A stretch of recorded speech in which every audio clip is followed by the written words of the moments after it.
Doomsday 3. Yeah, we had Doomsday 1.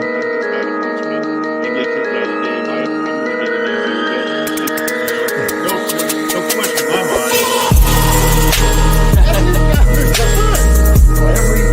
He came from one of the toughest areas of Phoenix, both in his country and of course.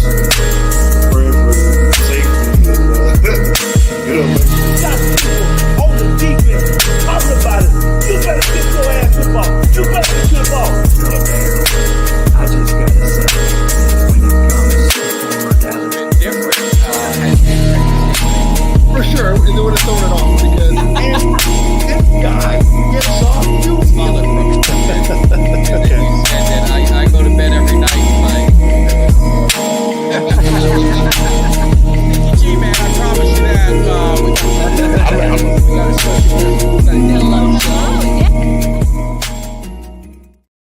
What is up, Cowboys Nation? Your boy Mike Tag here with my man. He's been on hiatus after the season. He's doing his own off season. My man Greg, how you doing today, man? Good, doing good. Mike, how you doing, man? Good to be back up here. It is definitely good to see you back in the cave. It's off season. It's a little quieter. We've been not doing as many live shows, but we're going to get back into it as free agency gets going. I know free agency starts because I get the email from the Cowboys saying, oh, by the way, your seat deposit is due the day before free agency. So they know what the hell they're doing. They know how to get us locked in before they break our hearts. But we'll see what happens. But before we get rolling, guys, make sure you hit that like, hit the subscribe. If you're new to the channel, we do our live shows. We do a lot of player interviews. We got some stuff cooking over the next few weeks after the first round of free agency and before the draft, and then after as things calm down again. So we're going to have a lot of great content. So do yourself a favor and hook a brother up and make sure you guys hit that subscribe, hit the like. If you guys are hanging in the cave, hit that like button and all that good stuff. Now that all the pleasantries are out of the way, let's talk about free agency and Greg and everyone in the chat and you guys, we've been around the block. We've seen our hearts getting broken the last few years from the lack of activity.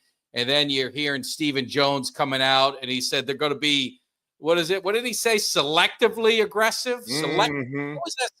Always has something to just kind of hang in there and then give them their out. So what is your expectations on free agency going into this offseason? Do you think that Philadelphia Super Bowl win, Washington going to the championship game, everything that's kind of happened in our division, kind of a slap in the face to the Cowboys, do you think that wakes them up or do you think they don't care? Yeah. First of all, let me holler at Rick, Cuts, Vince, Coop. I see y'all. Good to see you again.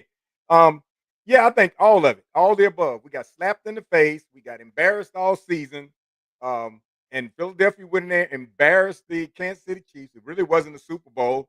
It was over by the first quarter, and it was just boring, and it was just pathetic. And I never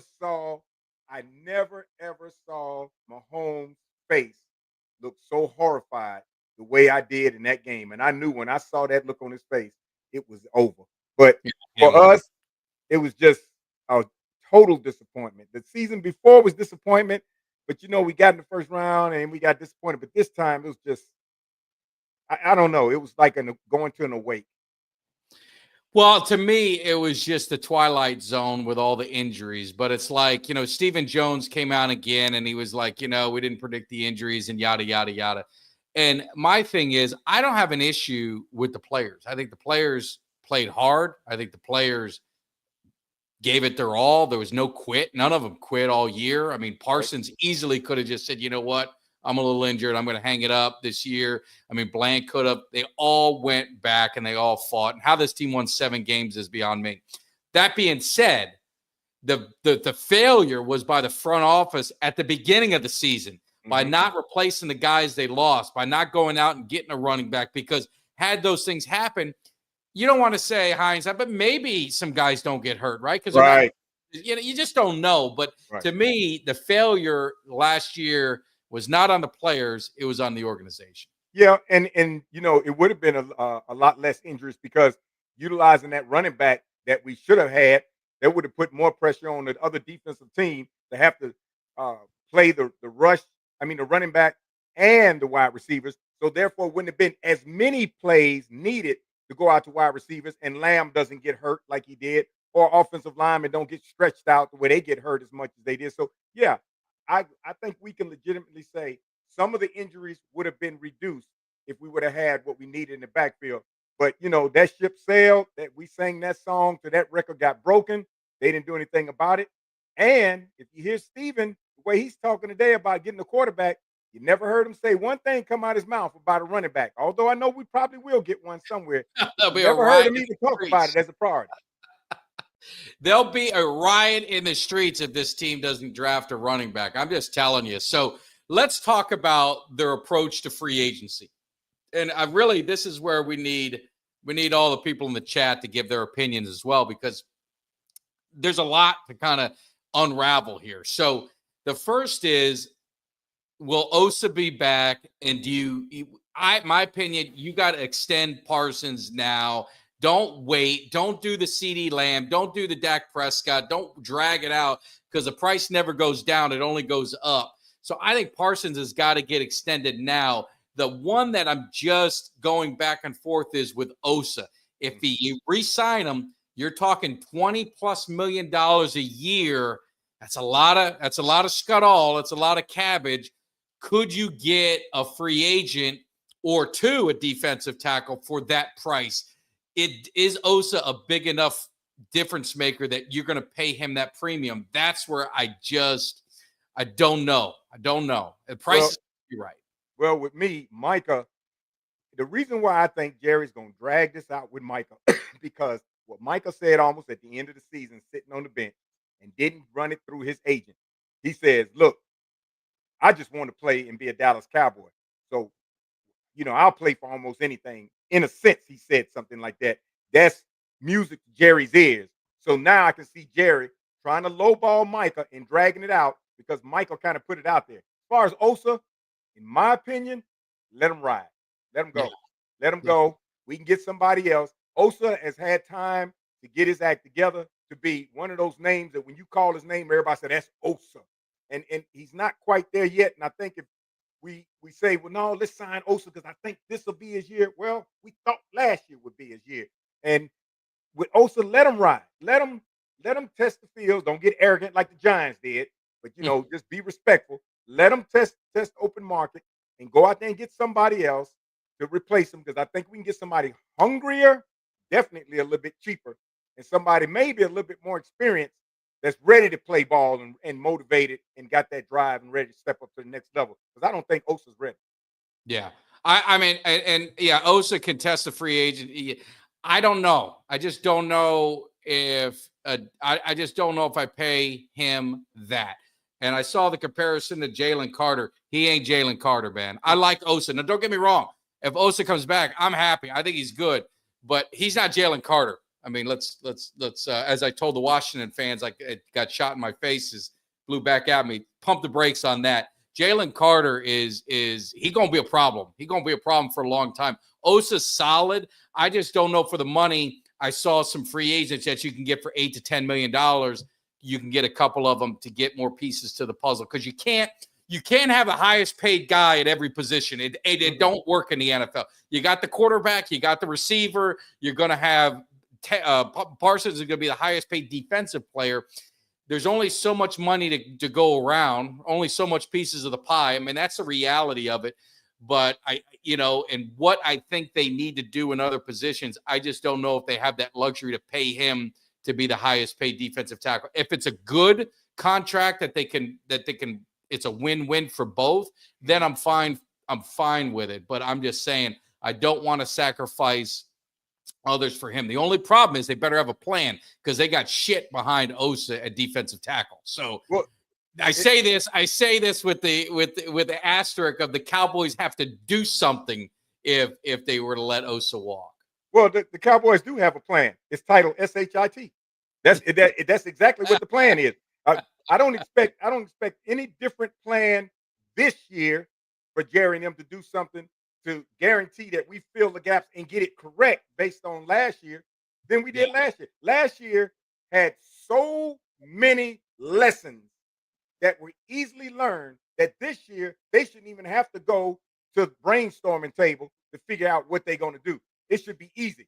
Guys, we had these mistakes this last year. We know exactly what we need to do in free agency. We know exactly what we need to do in the draft. Because their plan is capital SHIT. And it's going to be the same thing this year. A lot of talk.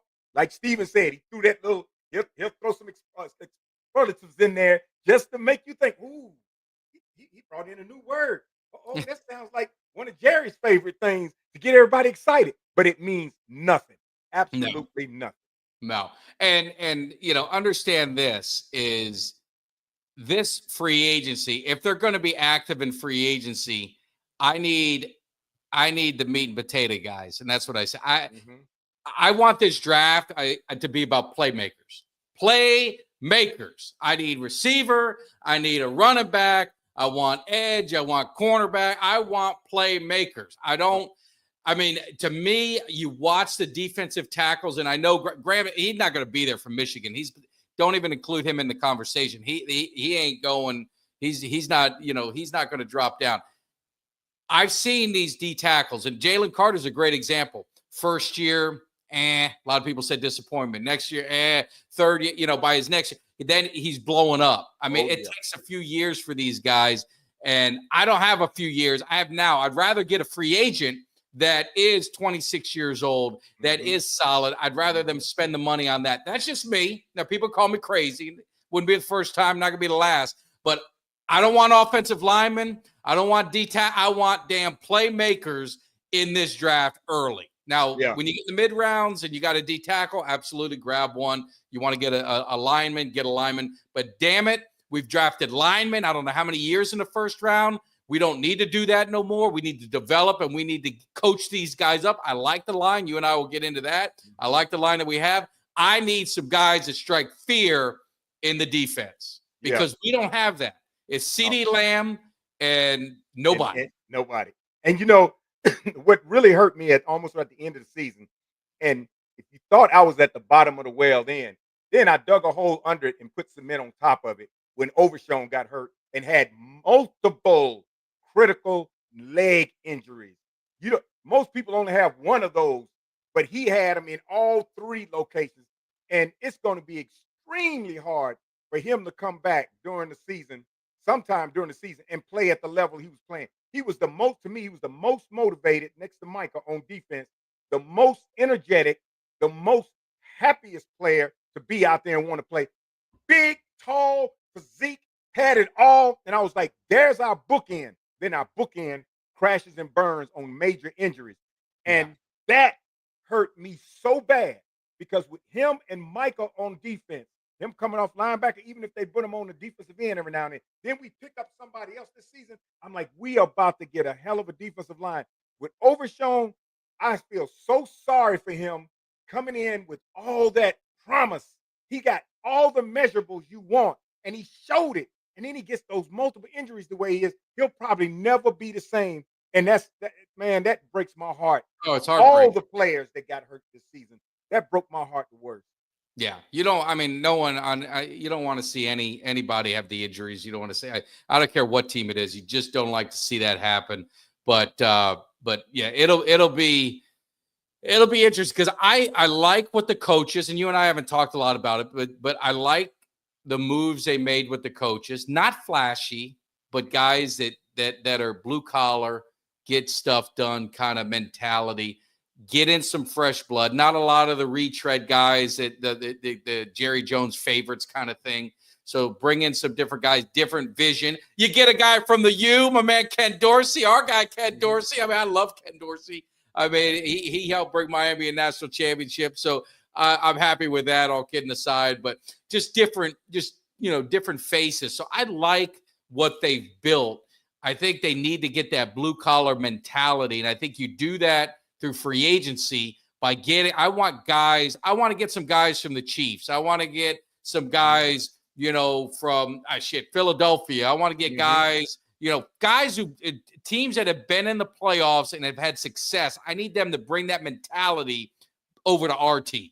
Bills, guys from the Bills, guys from whatever the San Francisco damn team is. I need championship mentality. I need leadership, more leadership to come in with some veterans. That's the problem with their approach in the offseason is put all the pressure on the rookies and then really put the pressure on your stars. And the stars got to carry the weight, don't get me wrong, but you've got to have that mid-tier level. I mean, the lunch bucket. You got to, right? Yeah. Well, a couple of things. One, we got a bunch of free agents this year. I don't know how Jerry's going to split the money and pay some of those free agents. If he let a lot of them get away, it's going to hurt us tremendously.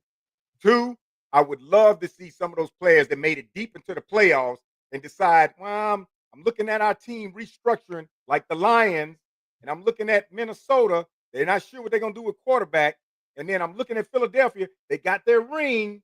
So I'm looking at some of those players going for the money somewhere else, but not so much money that with the new salary cap, we can't afford them. So if we can get some of those players and Kansas City, I'm sure some of the players on that team after this Super Bowl, they're probably saying, remember I told you, I said, I see a little chink in the armor where they're starting to decline. Now I can see some people from Kansas City saying, this ship right here looks like it's probably sailed. So let me go out there and see what I can do to help somebody else. If we can probably pick a player or two from each one of those teams like that, it will boost not only our morale, it'll boost our experience because a lot of those teams, the coaching staffs are changing dramatically. So what the nucleus that they had there before isn't, and they don't know what it's going to be like this year. So a lot of those players say, look, maybe this is time for me to move on and go somewhere else because everybody's leaving the coaching staff on the Lions, and everybody look at Philadelphia. Moore's gone, and I think another person is gone. And then thirdly, Jerry did it again. He did it once again. He went and got a coach that he knew he could manipulate. And unfortunately, nothing in Dallas has changed. And you would think he would really, really go out on the market and really look for a coach that he thinks he can come in there and they can do a Jimmy Johnson type. But what did he do? He didn't go to the lowest hanging fruit. He went to the fruit that hit the ground out the tree and got Schottenheimer because he know he could run roughshod over Schottenheimer in a heartbeat. So I'm counting on Schottenheimer's assistance to really make the difference on the team. And Dorsey, when I heard that Dorsey was in our organization in some form, first I was happy. And then I found out what his role was. I was like, well, he's going to have no effect. He's going to have, we bring him in as almost as an advisor. Yeah. And I'm thinking, man, bring him in as an offensive coordinator. I don't want him the offensive coordinator. I don't want him the offensive coordinator. I do, because he did a good job. He did a good job in Buffalo. Allen and them just didn't execute. They just didn't execute. But what is Dorsey's, think about it. What is Dorsey's input dramatically going to be for the Cowboys as some kind of he's an analytical guy. He's going to be looking at, he'll be doing on the, but he's a smart kid. He's a smart kid from Miami. I mean, he was anyone who remembers those Miami teams, a lot of talent. But if you talk to any of them, he was a leader, but he was very smart when it came to the offense. He was very, knew could read defenses very well. So I think he's kind of like, he's just a sounding board. But see, and that's I think Schottenheimer, I think you're giving him you're being a little tough on him. I think when listening to his press conference, obviously his father, we can talk about the pedigree. He's not a new kid on the block. He's been with Seattle. He's been with some teams. He's had some success. Running the football is a priority. I think some of the stuff, if you listen to his press conference, he was very honest about it. Him and McCarthy, give McCarthy credit. McCarthy helped him for his interview. He prepped him, talked to him. He had to, because he's not ready. No, I just think that Schottenheimer's been in the league a very long time. I'm not going to say he's not ready. The confidence. I'm not going to say he's not ready. Yeah. He's been a coordinator. He's been a coordinator for a long time. And there's things that he talked about. Him and McCarthy butted heads on a few things, but he respected McCarthy as a head coach. But there's things that he would have done that he even said, he goes, there's things I would have liked to do if it was me, a little bit different. But I respect the coach, and we're going to go in his direction. So I think you're going to see some similarities, but I think you're going to see some differences. And I think where you're going to see some differences is the commitment to running the football, because he even running the football, Dak Prescott is at his best when he's got a running game and he's play action pass. Yep. That's when he puts up the best numbers. And I think that's what they've got to get back to. You don't want Dak Prescott throwing the ball 40 plus times a game. That's not a recipe for success. It's not what the Cowboys are about. Cowboys historically have always been a running football team. Tony Dorsett, I mean, Emmitt Smith, I mean, you had Zeke, you had Barber. I mean, you had the two-headed monster, you had the three-headed monster in the 2000s. They've always run the football. They need to get back to running the football. But so I don't have I'm not as upset with the Schottenheimer hire. Now, would I have liked maybe a flashy guy to come in? Sure. But Ben Johnson, let's just be straight with Ben Johnson. What experience does he have? I mean, really, what has he done that's so great? You don't know what he's going to do as a coach. He may be good, he may be bad. You just don't know. But Ben Johnson was on a winning team, and the offensive play calls that the Lions executed were out the box, and they helped people win. My problem with Schottenheimer is I heard his press conference. He didn't look confident at all. He didn't sound confident. He didn't look confident. And if he's going to be the offensive coordinator, then he better have something different. And the reason why we failed was because we didn't have a basic package, meaning a running back, so we can run the ball and do those things that Dak can do when you got a running game. Of course, if we get a running game, Dak can do what Dak does the best. We didn't even have that basic package of a running game to be able to do that. So any team with one could do it. But my thing about Dorsey, I'm not knocking Dorsey. I love Dorsey. What I'm saying is his input, is it going to go on deaf ears and go out? I mean, his analytical input, who's going to take what he says to heart and actually integrate it into the team scheme? Or is he just sitting there as a glorified analytic advisor that nobody's going to take serious? That's why I wish when they said they brought in Dorsey, are they bringing him in as an internship first to sit back and see what his analytics look like and see if the team takes that and executes it and then decide, well, let's promote him into a good position? Or are they just bringing him in because they want to fill a position called analytics? I don't get it. Dorsey has a lot. Dorsey has a lot to contribute. He's an advisor. He has a lot to contribute if he's on the front line doing it. But the position he's in, I don't know if the Cowboys are going to take his analytics serious enough to integrate them into their scheme. If they do, awesome. But if they don't, then what is he there for? Yeah. I mean, and that's the thing. We could agree or disagree. I think we all want the end game to it. I'm a less flash, like Schottenheimer, his press conference, I didn't see that he was less he seemed like he knew what he wanted. The direction of the offense is what he wanted. He's had successful offenses in the past in Dallas. I mean, like I said, Ben Johnson, yeah, you did the flash. Yeah, you did this, but you got your ass stomped by Washington. So, I mean, what at the end of the day, I'm going to use what everyone uses against us. What did that get you? But Ben Johnson was the offensive coordinator. Ben Johnson was the offensive coordinator, not the defensive coordinator. But we talk about the Cowboys. I'm using the same argument I hear about the Cowboys. Mike McCarthy was 12-5. What did that do for you in the playoffs? Got nothing. Ben Johnson, they got nothing in the playoffs. All they did was get beat, and they got their ass whooped, and they didn't do nothing. Now, maybe they could have done their offensive different, knowing their defenses was injured. Maybe they could have been more ball control. I don't know. Maybe he was showing flash for his new job, whatever it is. Maybe he's going to be the next Vince Lombardi. Maybe he's going to be the next Bill Belichick. I have no idea. The only thing I'm saying is there was no one else the Cowboys were going to get that was going to have a resume. They weren't getting Bill Spagnuolo. Belichick. They weren't getting who? Spagnuolo for the Chiefs. Why didn't we talk to him? Who? Spagnuolo. Did you see him as a head coach? Do you forget the Rams years? That was then. Look what he's done. Some guys are just good coordinators. Look what he's done with the Chiefs. He's ready. But why didn't Jerry even talk to him? Look what he did with the Rams. as a That's coach. the Rams. Look what he did with the Chiefs. He Jerry did. didn't He won talk to Super him. Bowls with the Giants and went to the Rams and flopped. Some guys are great coordinators. Look at Marinelli. Think about Marinelli with the Tampa Bay Buccaneers. I mean, great defensive mind, great defensive, formula. He goes to the Lions and can't succeed. What I'm saying is the coordinators you don't know. I can't say that Schottenheimer is going to be good or bad. I have no idea. I mean, there's no track record as a head coach that you can go by.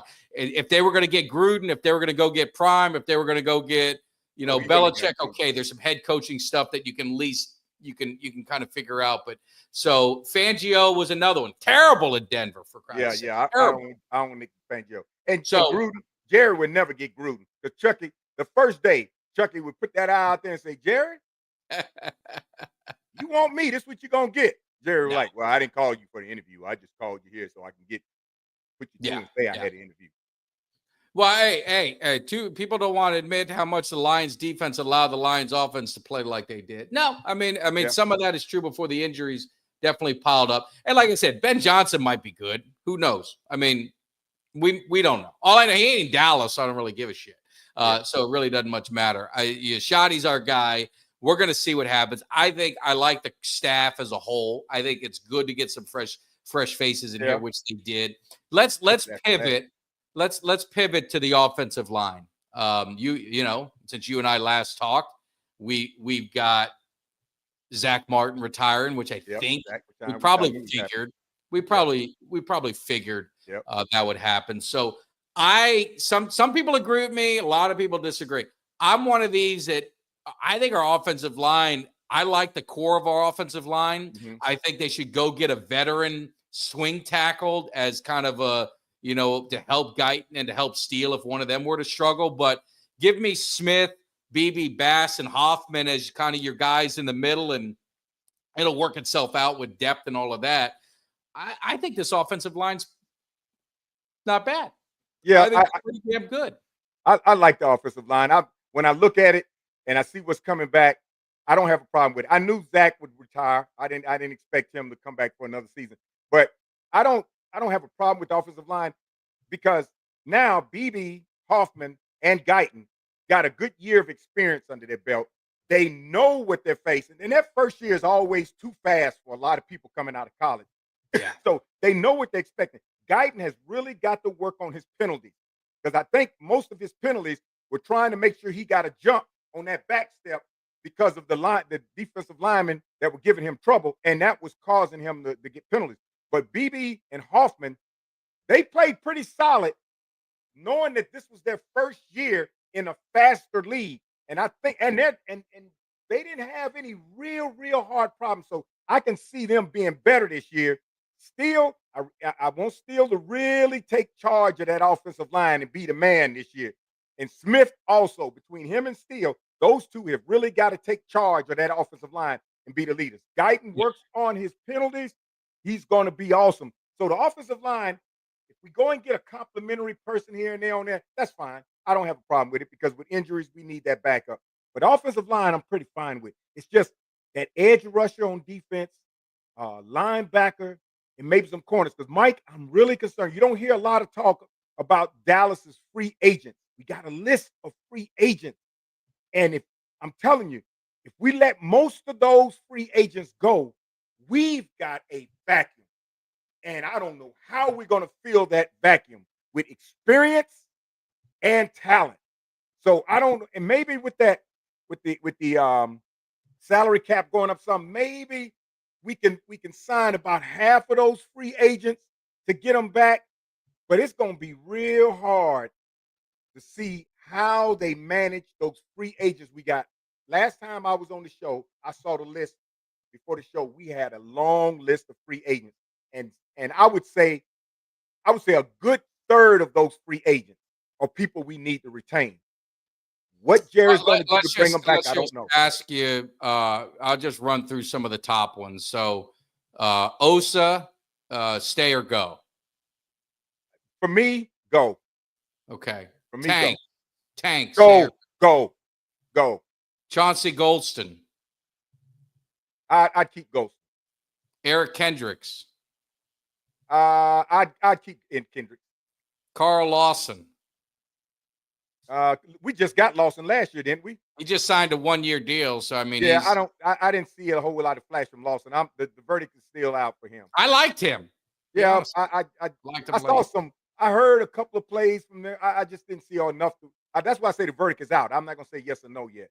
Yeah, and Brandon Cooks, I think his days are Isn't over. Wanye Thomas? Isn't his Yeah, isn't there's his- some other ones out there. There's some. him? I And give then the the full guy list. that came in. What's his name? Muka Mao or whatever that came in and cornerback. He had some good decent games and he stepped up. But I mean, and what Lewis. about Jordan Lewis? What is Lewis? Yeah. Oh, I keep Lewis. Lewis. Yeah. Lewis is one of those lunch bucket players. Lewis Yeah. was one of those lunch bucket players. He went wherever they told him to go and play. But you know who I'm really concerned about, and people will probably be surprised. I'm really concerned about how Trayvon Diggs comes back this year. How he comes back, and does he have that same level of confidence he had when he played that year, confident and had his no injuries? He came in like I'm the man and played like I'm the man. He got that injury, and I'm not sure if he's a little gun shy or not. So I know we're going to keep him, but Do you think they're Trayvon- going to keep him? Do you think they're going to keep him? I think they'll keep Trayvon and Bland because if they let Trayvon and Bland go, there goes the kitchen sink. Well, I think you're going to keep Bland. But I just wonder about Diggs coming off the injuries. I mean, he had just kind of like a weird, kind of a weird year. Yeah, you he know? did. After the injuries, when he came back, it was like he played like one of those. I'm gonna take the risk, but I ain't sure. He wasn't playing risk. I don't want to say it. He wasn't playing so like Bland did that first year, where Bland said, "Look, I'm jumping on everything because I'm just out here to play. I'm gonna do whatever I got to do." After that injury, Trayvon kind of seemed like he kind of just laid back a little bit. He was afraid to really go in and he got exposed. Trayvon got exposed this year, but maybe another year in the offseason, he regains his confidence back. He starts to forget about the injury and he goes back out. And now he comes back out as the Trayvon that we missed because him nor Bland had a really good season this year. And they were both injured. But now they got a chance to rest, come back, get their confidence back. I think they'll be good.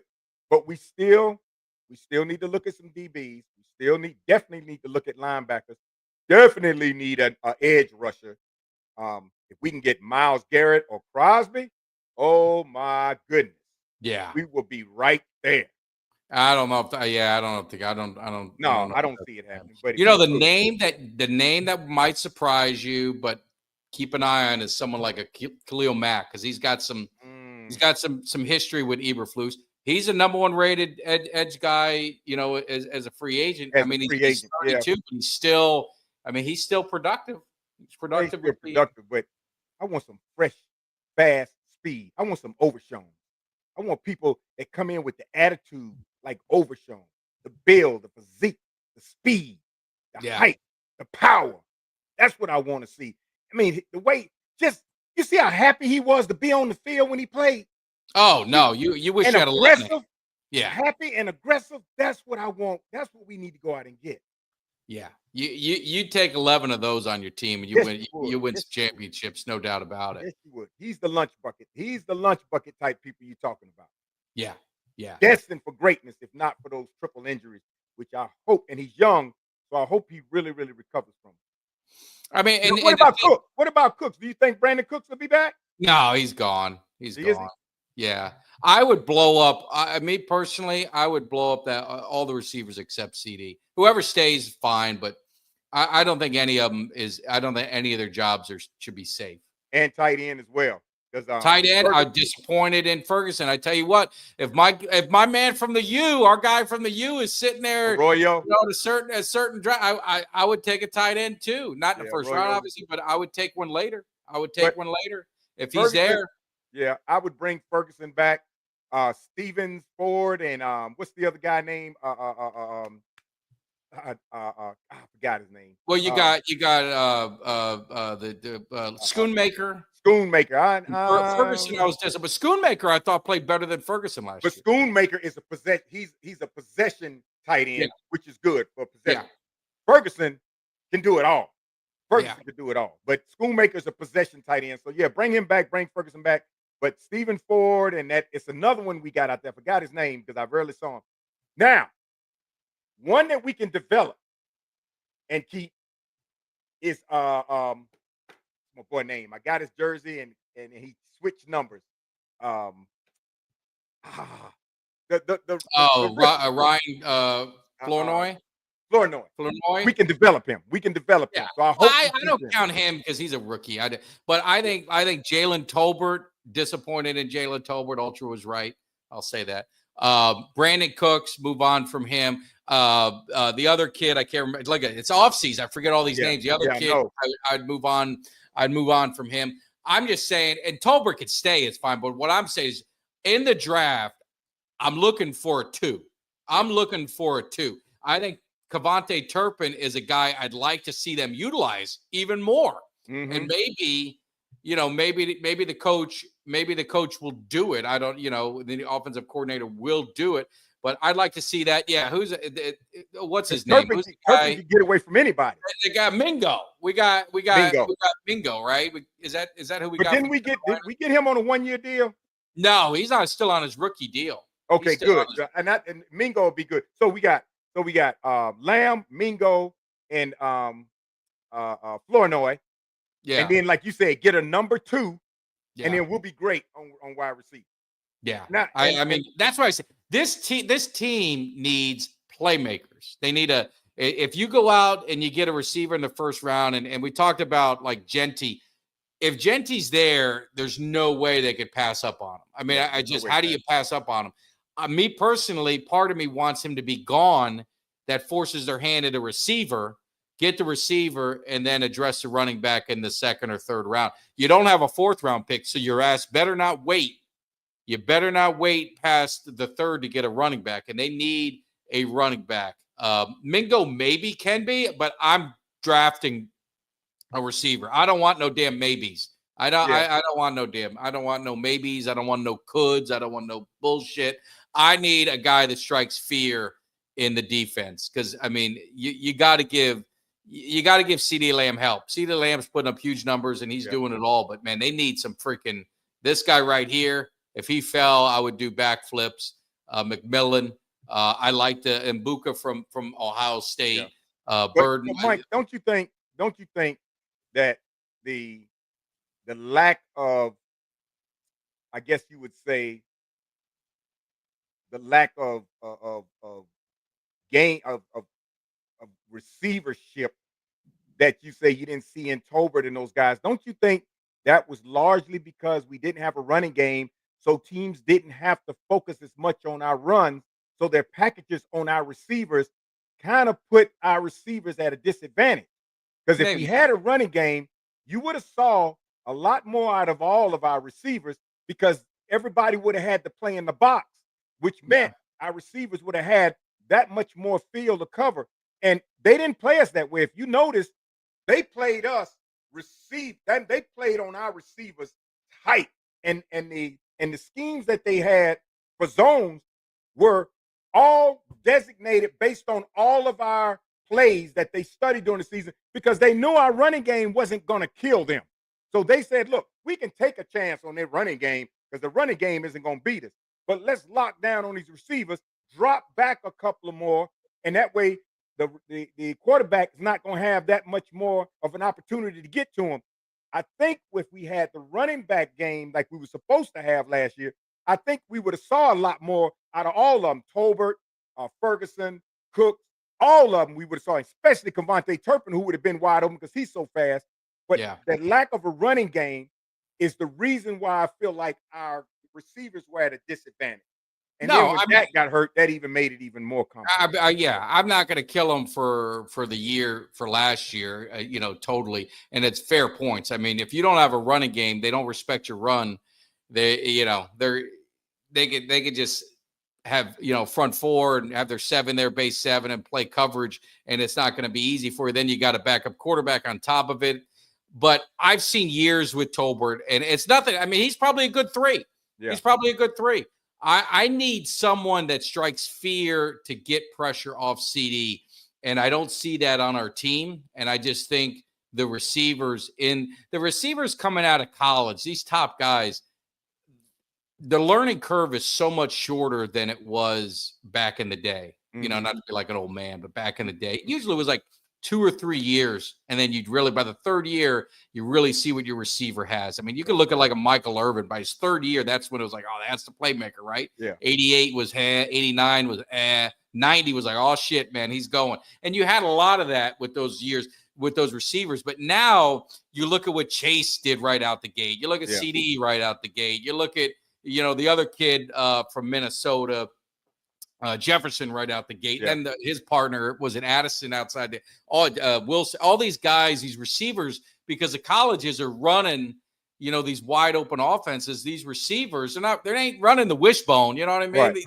receivers are catching passes. So I just think they're a little bit more NFL ready out the gate. So I think if you draft a receiver early and you get a top one, the high percentage of them being impactful early is a higher rate than years past. Well, but you got to look, and then you got to look at the college game.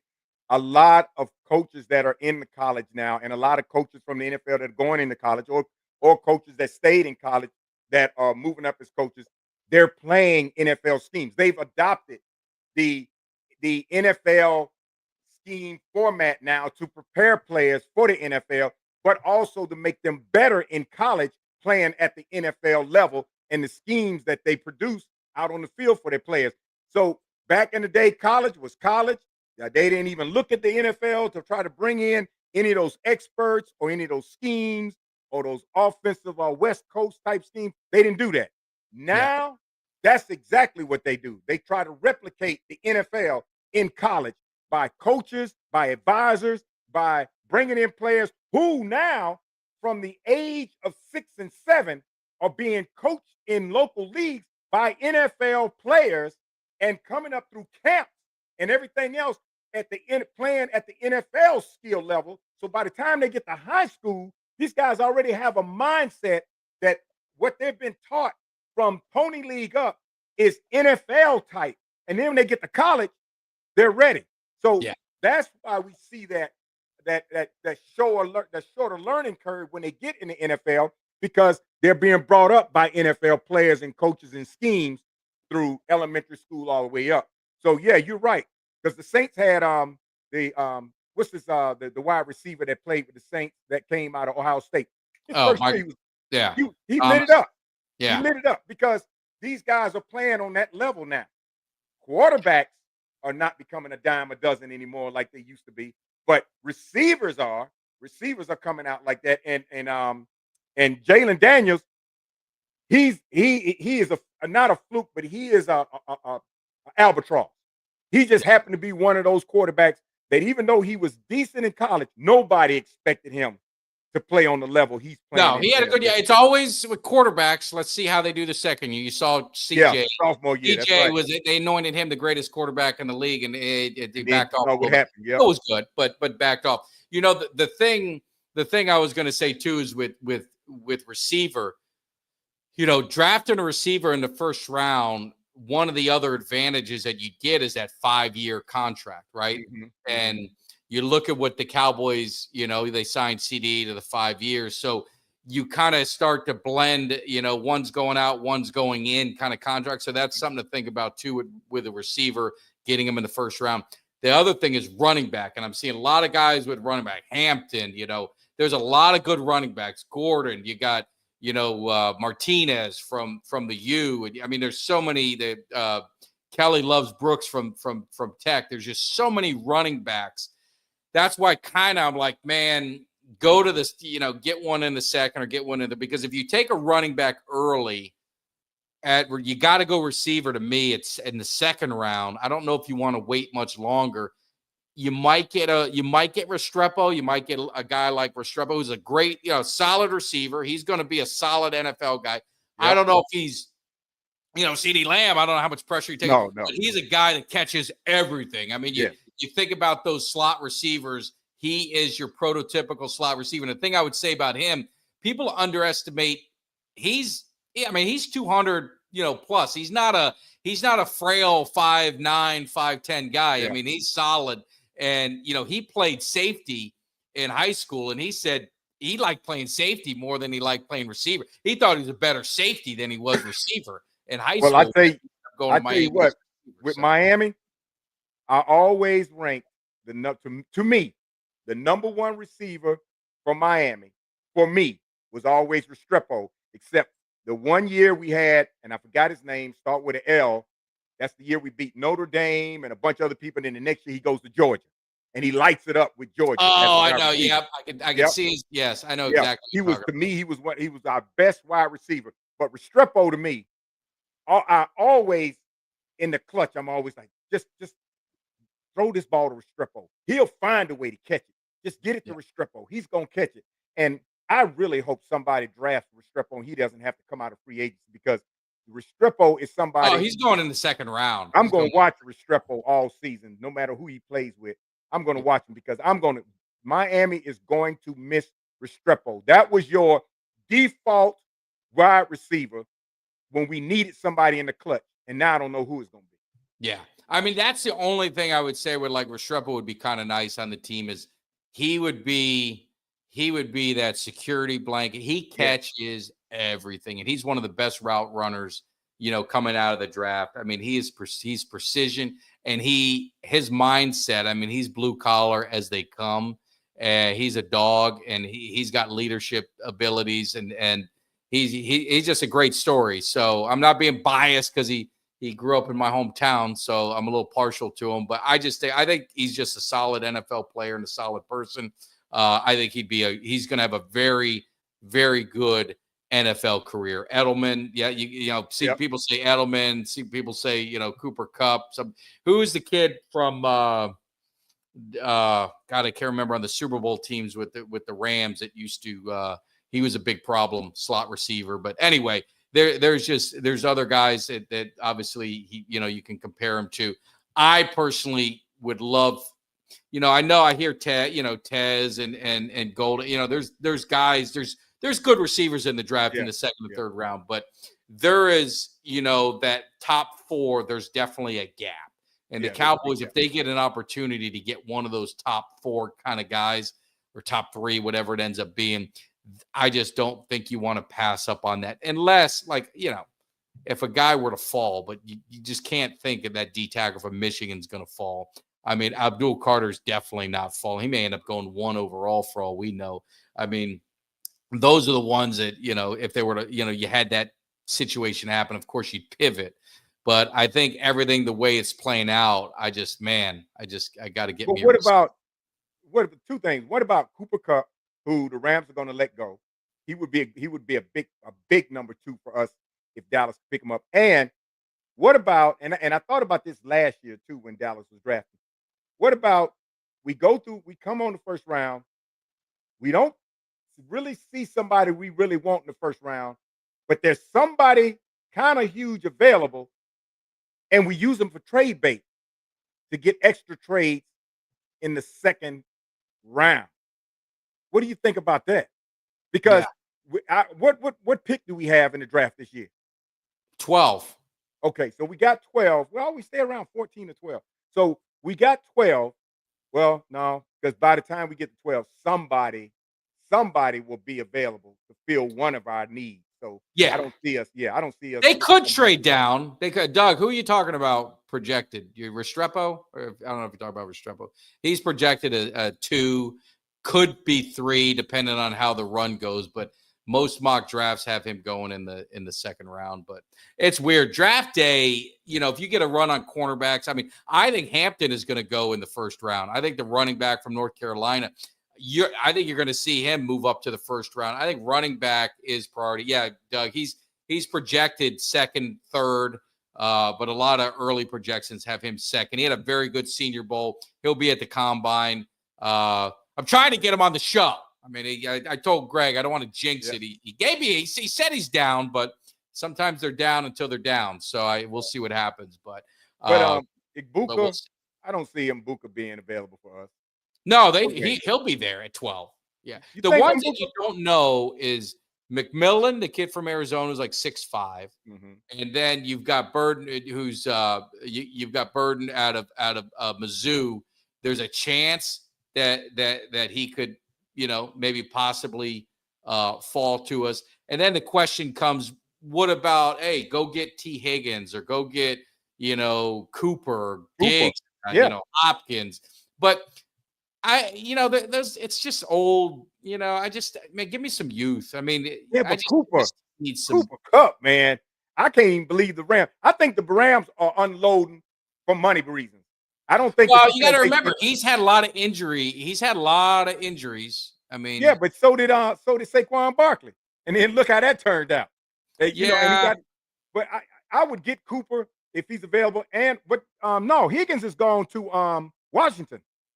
You think he's going to Washington? Yes. If I'm not mistaken. Well, free agency hadn't started yet, so I don't think. Yeah, but if I'm not mistaken, 2 weeks ago, I think Higgins is going to Washington. What's the other receiver with the Bengals? Cincinnati's T. Higgins. T. Higgins and I think Higgins is in Washington. No, I'm almost sure that free agency hasn't started yet, so he ain't nowhere. Yeah, so unless I'm drunk. Am I drunk? Am I drunk? I don't know. Of course I watched the draft. What are you talking about? Do I watch the draft? What's the matter with you? Of course I watch the draft. That's what we do. We do a live stream draft. You get over your cuts. And a quick announcement. I will be this weekend. I will be in Dallas.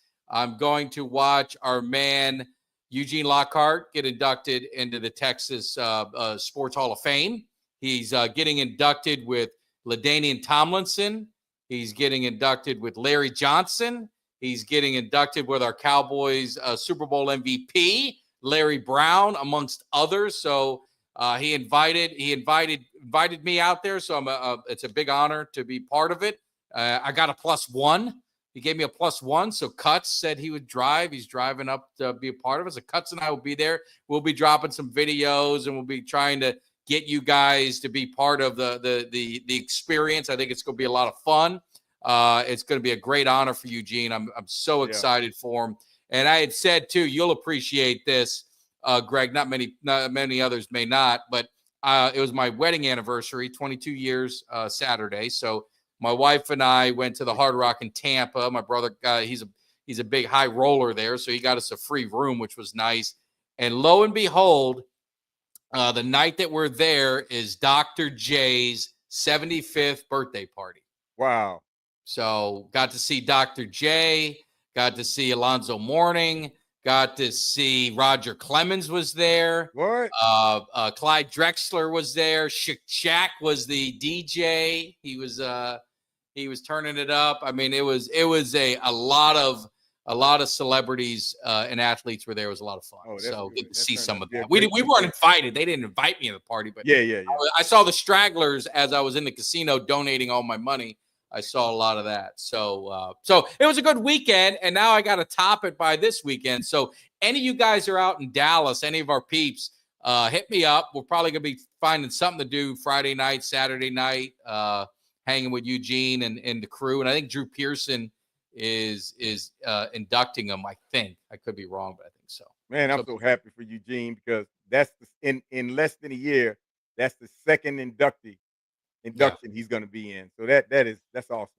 Yeah, so awesome. It is definitely good. Appreciate it. Yeah, Dr. J, he was a bad man. He was, and the thing is what we're talking about. And not to change subjects, but Dr. J, like all the basketball players, they all looked up to Dr. J, like generations. I mean, he was kind of like, he's the one that everyone had a poster on the wall, all the kids. Yep. We all had Dr. J, even if you weren't a fan of 76ers or whatever, man. It was like the Jordan era, but it was like those guys loved Dr. J. That was the Michael Jordan of that era.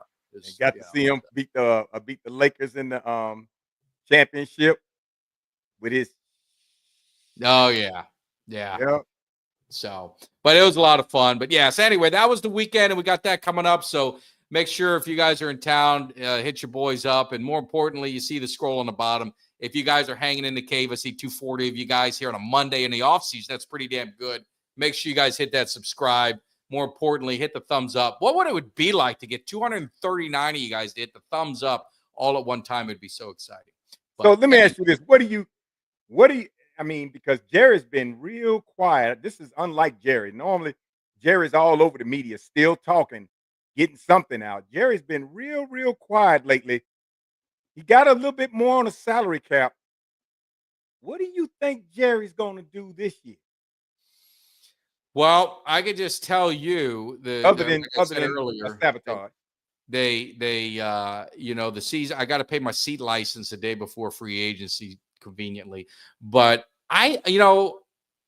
call me crazy, call me, drinking the Kool-Aid. I think there was a lot that happened this year with everything between the Eagles and Washington, and then everything that went south of this year. And let's just be honest. I mean, father time never loses, and it's getting closer and closer as you get older and older, and he's not getting any younger. And I gotta think that he was embarrassed by last year. I mean, the Eagle fans were laughing at him in the stands. I mean, if that doesn't do something to you, you are basically have no competitive bone or juices in your body. If what happened last year doesn't get you motivated to we got to get our shit together and we got to get something, then I don't know. I don't know what, then there's no hope. If they go into this offseason and do absolutely nothing and it's business as usual. Thank you, Doug. See, someone agrees with me. I give up. I mean, I hate to say that, but I give up on ever anything changing, because for this to happen, fans are outraged, right? I mean, the fans are like, this is both Washington is in a championship game. Philadelphia is winning the Super Bowl. That has got that. They're laughing at you in Philadelphia. The fans are making fun of you, and that doesn't charge you up to say this enough is enough. If that doesn't, Greg, I mean, you and I are just go back to saying, you know what? Thankfully, we got to see those Super Bowls. Remember them, because it ain't happening again. Nope. And and the thing is, it always aches me that Washington did it with, 4 or 5 of our Cowboys. Yeah. And our defensive coordinator as the head coach, and 2 other coaches on the coaching staff that came out of Dallas. So Washington had 3 Cowboys coaches, about 5 good players from Dallas, and they go get Bobby Wagner. And them boys got as far as they did with a rookie quarterback. Yeah. And if not for the Cowboys players that they got from us, I don't think they go that far. So I don't think, because Giannis, Armstrong, what's the other one on defense? Oh, Fowler. I mean, Dante Fowler, 3 coaches. It made a difference. It made a difference, because, man, if we don't let Quinn go, any other coaches at Washington, I think Jalen Daniels has a rough year. Oh, I don't agree with that either. And I think you and I aren't agreeing. I think Quinn took some type of energy and motivation in there that these players gravitated to. I think the coordinator made a difference. From the Cowboys, but we let them go. That's why I'm concerned about our let Doug tell you this, because I was gonna say it, but I love you, Greg. So their defense was terrible. Now, you mean the one that got them to the championship game? You say Dallas's defense was bad. Their defense was worse. Their yards per carry at running back was worse than Dallas. That's a fact. Yeah, our offense worse. Our offense killed us. But what I'm saying is, you got to understand, and I take nothing away from Washington when I say this, because I don't want their fans to yell at me. Everything that could go right with that team went right. I mean, the Chicago game, the Packer game, all these games that they ended up winning. The Cowboy game, the Cowboys' 3rd string quarterback was beating their 1st string. Our backup beat them. They're not that, but I give them I'm not hating on them, because they got there. everything that could go right went right. And I'll use an example for this. Philadelphia, not this year, last Super Bowl.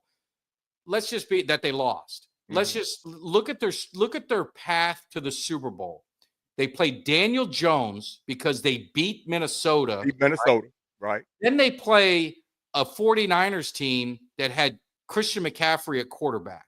Yeah. Because because 2 quarterbacks got hurt. Yeah. You know, Dallas doesn't get, now you create your own luck. And what I call Dallas, I mean, really look at Dallas in the playoffs and give me a year that you thought they lost. They were the better team that lost. Green Bay would be the one. Yeah. And I would say that other Green Bay game when Aaron Rodgers came into Dallas, we were the better team and we lost that. Possibly. It was in Green Bay, possibly. The 49er game that we lost to close, they were the better team. Yeah. The 49er team in Dallas, I think we were the better team. We were the better team. But the Rams were better than us that one year. You know what I mean? So what I'm saying is the Cowboys' path to the playoffs is never, for whatever reason, I'm just saying, luck is never on their side. And when you're in the playoffs, let's just be honest, Greg, we talk about it. You need some luck on your side. I mean, you need a little luck. It's hard to get to the Super Bowl. It is, you know, people make fun of Philadelphia for having the one Super Bowl before this year. There's teams that have 0. There's a lot of teams that have 0. Yeah. It's hard. Kansas City got lucky against Buffalo. So they had a little luck. Yeah, they had a little luck. Remember the game? I didn't pick them to even get in the Super Bowl. What about the game that 15 seconds Buffalo has them, and then Mahomes throws 2 passes? Yeah.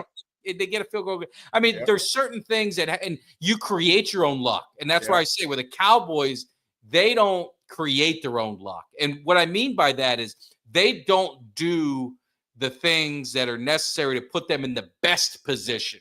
It's our run defense that year, the Packers year. Our run defense was getting chewed up. We had no linebackers. We had safeties playing linebacker. Yep. We had nothing in the trade deadline to even get a linebacker. You're not just do this way. So that's not creating your own luck. That's creating your own demise because it's going to come back to bite you in the ass. And it did. That's what I'm saying is like that's where the Cowboys have their biggest problem. Yeah. That. Well, the bigger problem is the management that doesn't do anything about it. Yeah. You know, and we'll play this record until the needle breaks. You can't wear all the hats and expect success. Yeah. And you can't be the only band member of 32 band members on the field. When they go left, you go right and you claim you got it together. You can't do that. And if you're an old man and you've been in business all these years making money and you've been winning in the Cowboys with Jimmy Johnson and those guys, you should know that by now. And if you don't, then that means you're senile. Because if you're not senile, you're absolutely crazy. No, it's arrogance. It's arrogance. It's total arrogance. And that ego that's bigger than the moon. That destroys. I see it destroy businesses. You've seen it destroy teams. You see it destroy families. Ego it can take anything down. And that's the biggest problem with the organization, with Jerry, the stubbornness, the ego. I got to prove everyone wrong. I mean, that's when that's when you've got to go out and you got to look in the mirror. And like I said, maybe this is the year that it happens. Maybe it's not. Their schedule and everyone in the NFC East, the NFC East, they got their work cut out, the whole division. I mean, they're playing the AFC West and the NFC North. So good luck. I mean, and all we can hope for is in the NFC East that some of the players buy out from these other teams for bigger contracts elsewhere. And let's say we have a good draft. You know, because of what happened this last year, we have an outstanding draft for about 5 minutes. We're going to say, yeah. And then all of a sudden we're going to say, uh-oh, Jerry's going to manage it. Yeah. Now we don't know what he's going to do with it. And see, that's the only highlight we really have to look forward to right now is the draft. And if we do well in the draft, because we do free agency is free agency to me is more important than the draft, and it's before. So we don't know what Jerry's going to do. We don't know what he's going to do. So it's not free agency. Yes, when it opens up, you can say, "Ooh, free agency. We're going to run out there and get." Well, what is Jerry going to do? You Yeah. know, I don't know, man. It's this. I guess since 1989, this has probably been the most catastrophic season that hit me so hard that I'm like, I have no idea what our direction is. Yeah. None. Well, I don't want to leave on a somber note. I like this season. This season? The injuries kind of give me an asterisk as far as the players. Like I'll say it again, I don't have an issue. I think the players got heart and the players never quit. So They played for each other. I'm all in on the players. The organization, to your point, that's where is the most disappointing. Is the organization allowed this to happen and allowed this season to happen and just sit back and watch and do nothing and then come up with excuses. So, I mean, that's at least we get Armstrong back. What? At least we get Armstrong back. Armstrong. Well, yeah, the one that got hurt. The one that got hurt in training camp. Wasn't it Armstrong? No. Who was it? What position? Defensive line. No, Armstrong was gone. No, the Nealon got hurt, but he came back. No, there's another one got hurt. Is out for the whole season. Tank was out for the whole season. I thought it was Armstrong. He got hurt in training camp. Man, I don't know. He was a big loss. Maybe I don't know. But he got hurt in we lost Armstrong and Dorrance Armstrong. We lost to the no, not him. What's his name? Here, let's we got my man Mark with a super chat. We appreciate the super chat. So let's ask a couple questions before we roll out. D line. I mean, there's definitely some D tackles in there that you can get. I like the one kid from Kentucky. There's Sam Williams. Oh, Sam Williams. Yeah. Yes. Sam Williams. Thank Hollis. I wish we had our 4 to move up. Our D tackles stink. I'll use a nicer word. If we get a stud free agent, a wide receiver in free agency, can get a running back. The problem with free agency and wide receivers is you're paying an exorbitant amount of money. And that's where I'm saying is where you're picking.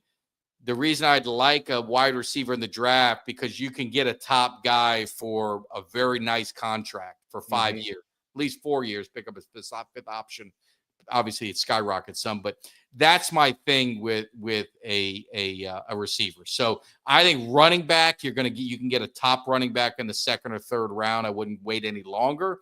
But I think defensive tackle, they can get in free agency. Yes. There are guys. There's people hate to say it, but there's the kid from Philadelphia. You've got the one from Kansas City. So I'm naming the Levi. I think Levi from Detroit. There are guys out there in free agency that you can get at D tackle at a pretty good price. I'm trying to look them up. I didn't have my their experience. Pardon me? And their experience. Yeah.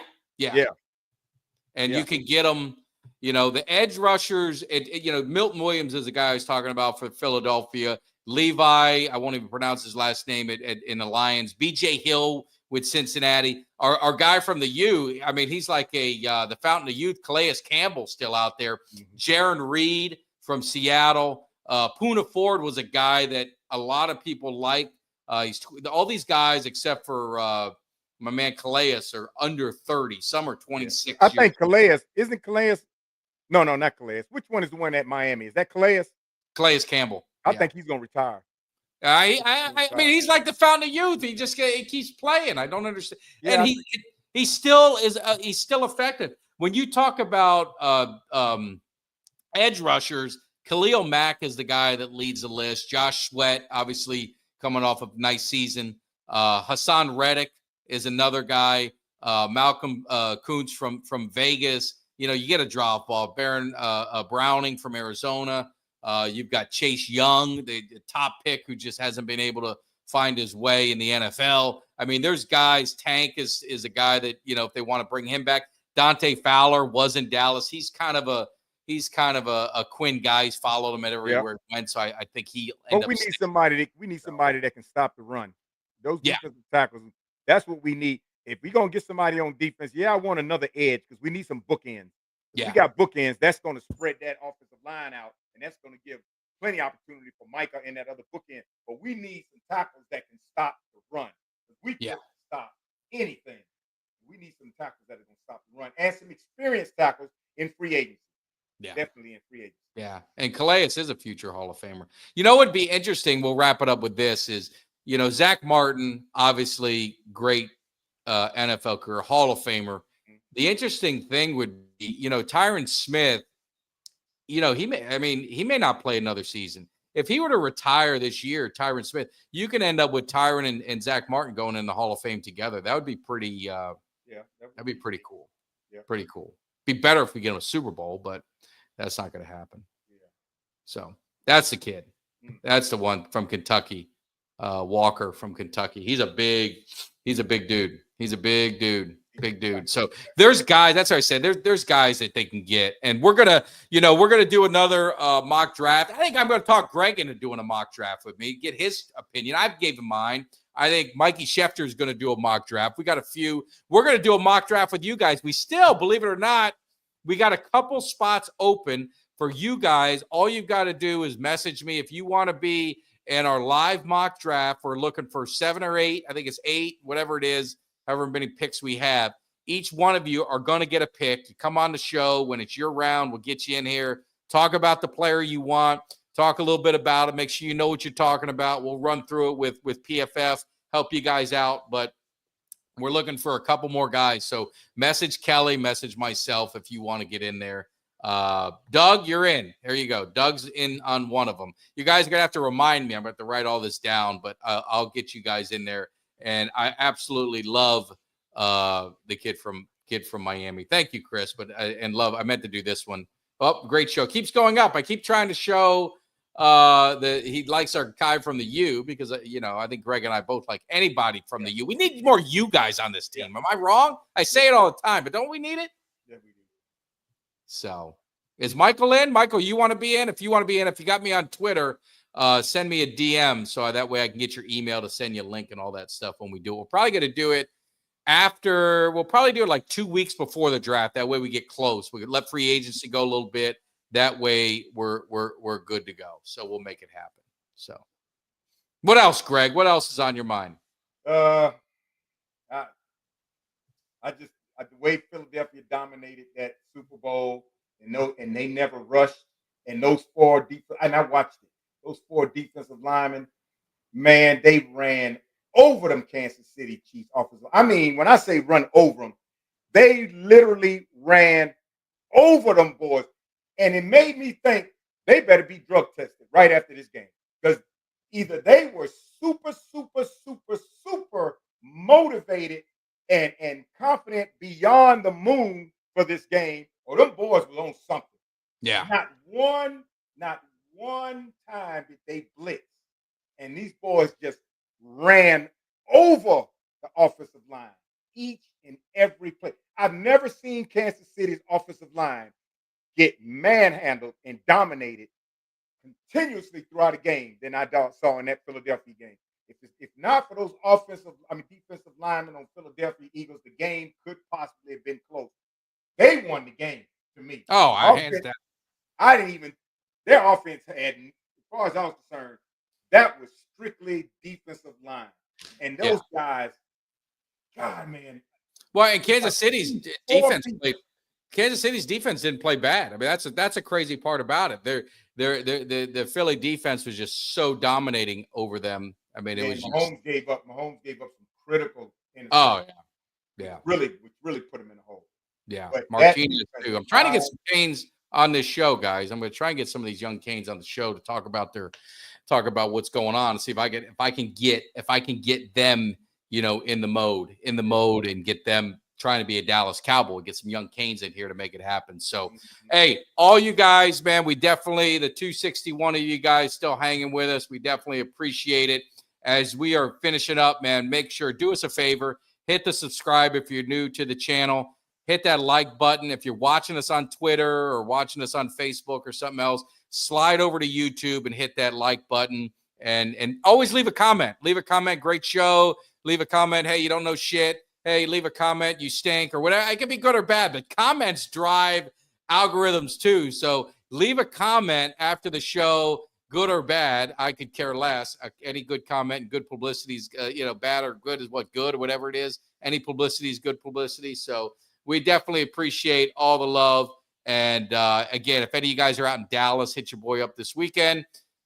Greg, it's been too long. We're going to get back in our routine. You and I kick it in the morning while all these young guys are sleeping. We're hitting it up. So maybe we'll have to get together soon as the season, once free agency, and we got a lot of stuff to talk about. We'll definitely get it going. But Greg, as always, appreciate it. One time, make sure, let me put your handle out there on TikTok. Where else can people find you?